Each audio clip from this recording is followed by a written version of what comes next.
Roni, lähdetäänkö huomenna roskisten dyykkausreissulle? Mä tiedän yhden todella hyvän roskisen, vai onko sulla jotain menoa huomenna? Mä en jaksa. Mä oon laiska poika. Kyllä, sitä just. Vai olenko mä poika? No, nyt täytyy kyllä myöntää, että tämä meni täysin sanattomaksi. Et sä varmaan ole. Vai olenko mä poika? Vai olenko mä poika? Vai olenko mä poika? Vai olenko mä poika? Vai olenko mä poika?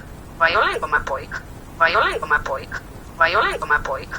Vai olenko mä poika? Vai olenko mä poika? Vai olenko mä poika? No, kuin sä sen nyt 10 kertaa toistit. Taitaa sulla olla taas taipumuksia tohon änkytykseen. Vai olenko mä poika? Vai olenko mä poika? Vai olenko mä poika? Vai olenko mä poika? Vai olenko mä poika? Vai olenko mä poika? Vai olenko mä poika? Vai olenko mä poika? Vai olenko mä poika? Vai olenko mä poika? Vai olenko mä poika?